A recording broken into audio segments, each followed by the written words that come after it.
What's up, guys? This is the Gospel according to Mark with a C. He is I am he. Just taking some time to tell you exactly what's on my mind. Thank you for joining me once again, my friends. And today, we're going to talk about the Red Sonja controversy. Now she is biracial. Woo! No longer a ginger. Not naturally. Red Sonja make me feel so fine. Keep me rocking all of the time. Yes, we're going to talk about Red Sonja. You guys might recall, some of you, it's kind of obscure now, but Red Sonja was a comic. I think it was like back in the 70s. She was kind of like in that Conan the Barbarian world. You know, she was white with red hair. I think Brigitte Nielsen played her in a movie back in the day. I'm pretty sure Brigitte Nielsen dyed her hair, you know, when she was playing that role and everything. And, you know, there it was, Red Sonja. So they're going to be bringing it to the big screen or the small screen. Everybody's streaming these days. Who knows? All right, but we have our new Red Sonja. She's been cast, all right? The announcement has gone out, right? So who is it? Drum roll, please.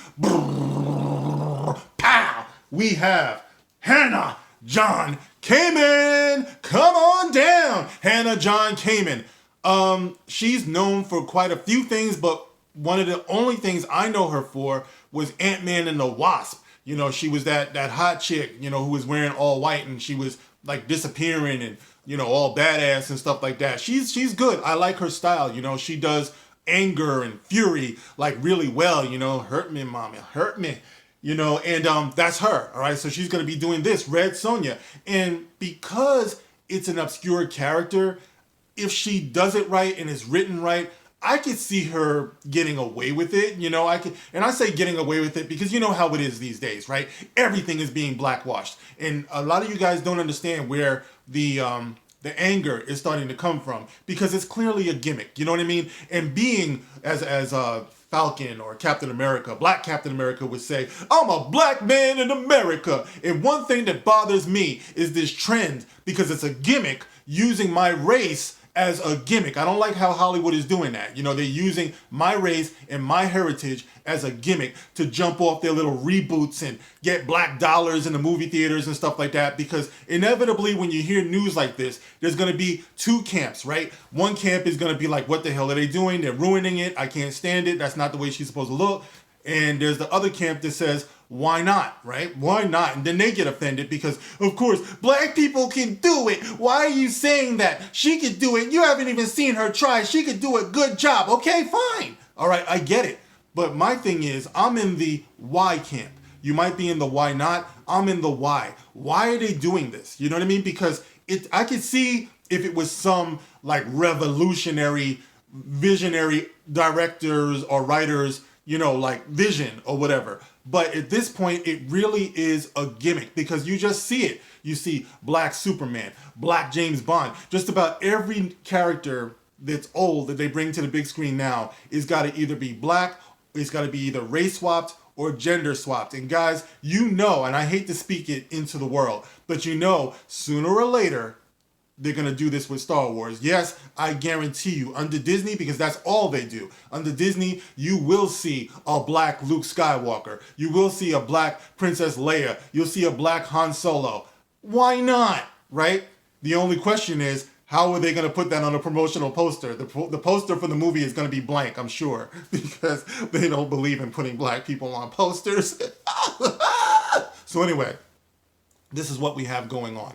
All right, now apparently the new movie is going to be directed by somebody called Joey, no relation to Drunk 3PO, shout out, love you Drunk, Soloway, Joey Soloway. He's directing the project and he co-wrote the script with Tasha Hu, the screenwriter who is show running and executive producing the upcoming animated Tomb Raider series for Netflix and Legendary. And Joey says, Hannah's a very talented actress who we've been following for years, and she is Red Sonja, said Soloway in a statement. Her range, her sensibilities, and strength, and her ass, no, he didn't say ass, are all qualities that we've been looking for, and we couldn't be more excited to embark on this journey together. They're all holding hands. What does that say to me? Translation: diversity hire. No, just kidding. All right, listen, I'm sure that she's all of these things that they say that she is. You know, her range, her sensibilities, her strength, all of that good stuff. My thing is, aren't you shortchanging her by putting her in a role that, you know, isn't naturally tailored towards her? Because I'm a fan of keeping these properties as close to the source material as possible. If I go back to read the old Red Sonja comics, I want it to look like what they put on the big screen. I think all of us kind of feel that way, whether we're reading books, novels, or whether we're reading graphic novels. We want that vision, you know what I mean? Like Batman, you know, when Kevin Conroy, you know, first voiced Batman, I was like, holy crap, this is the actual voice I've been hearing in my head for like all my life. You know, Kevin Conroy is Batman. You know, it was just uncanny. And I think all of us kind of felt that way, you know? And we want that. We want it to be as close to the source material as possible. So not disrespecting Hannah John Kamen, not disrespecting her. I'm just saying, wouldn't she be better served to do a role that plays up to her personal strengths? Not saying that she couldn't do it. I'm just saying that's where some of the opposition comes from. Yes, now, as far as the audience is concerned, I'm going to say something that has always been controversial in my family. Got me run off of Facebook and shit like that, but it's okay. It's how I feel. We can talk, right? All right. I've always felt like forced integration in America was a mistake, all right? Like, we're in an okay place now. You know, history is what it is. We're getting there, all right? But I always felt like the operative word being forced integration was ill-timed. Let's just put it like that, okay? I'm all for integration, but I believe that black people at that time were just maybe a couple of generations out of slavery. We hadn't had a chance to learn our potential and build our own industries and businesses that we can add into the American pot. You know what I mean? He said pot. All right, but yeah, so anyway. Yeah, so I just felt like it was just ill-timed, because when you do that and you try to integrate with a hand out, you know, instead of, you know, just like a place of power, then sometimes it can complicate the situation, because it looks like you're just looking to take something that you haven't earned, you know. So I believe we should have integrated for sure. And I applaud all of those people, you know, black, white, anyone who marched for it, you know, who struggled for it, who died for it. No disrespect to them. All right, but my analytical mind has always felt that way. Like, we should have, you know, taken the time, you know, to build our own industries. Like I said, a perfect example would be the Negro Leagues. You know, we had the Negro Leagues in baseball, and those guys were doing some amazing things. They were so talented, in fact, that the the white leagues, or, you know, the what is it called, the National Baseball League, you know, whatever. They went and got those talented people. They went and got Jackie Robinson, you know, and all those people, because they knew that they were talented, they were athletic. People would pay to come and see them. They saw how they could make money with them or off of them, you know. So they went and got them. You know, nobody went and said, you let us into your leagues and march for it and all that stuff. You know, but that's what ended up happening. I know, you know, I respect everyone. My mom told me all the stories about all of the little kids who tried to integrate the schools and stuff. I'm sorry. If I'm bringing my child to school and people are hanging around outside holding watermelons and bananas and shit, I'm not going to say, okay, son, have a good day at school. Good luck. You know, no.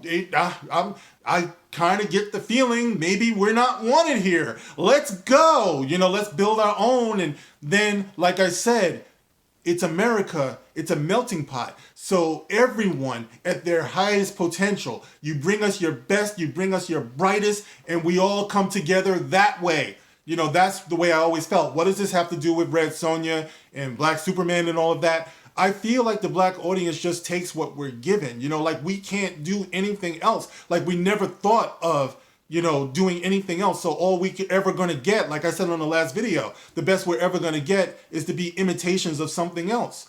You know, I'm not like really cool with that. You know what I'm saying? I would love if, you know, this Hannah John Kamen person, you know, was able to define a role, for herself or have a role created for her talents. Like I said, not saying that she won't be able to do this. I saw some artist rendition of her in the role of Red Sonja. Look pretty badass. So I'm not hating on her at all. Please understand that, guys. All right, but I'm just saying, guys, the gimmick part, that's the thing that I have a hard time with. If it were just one, like I said before, if it was just one isolated thing or whatever, reimagining, fine. But we see it all over the place, and we know we wouldn't want it done back the other way, all right? There's not going to be a White Panther. There's not going to be a White Shaft. These people, they're looking to shake shit up, and sometimes I think they're looking for conflict because a lot of people are really, really getting upset with this. You just can't continue to do this over and over and over again and think that people are just going to be cool with it. There's not that much progression in the entire world. But yeah, those are my thoughts on it, guys. Like I said before, she could do a great job with the movie and all that stuff, but that's not really the point. The point is why. It's not really why not. It's why. Why are they doing this? And I know a lot of you have some ideas about that. So I'm done talking. You can get in the comment section and let me know your thoughts. Something you're looking forward to? Are you getting tired of this so-called trend, which is really a gimmick? And as always, you can like, you can share, you can subscribe. You can catch me on Twitter. And thank you guys for listening. I really, really do appreciate it. All right, guys, I'll see you in the next one. This is The Gospel According to Mark with a C. Rock on.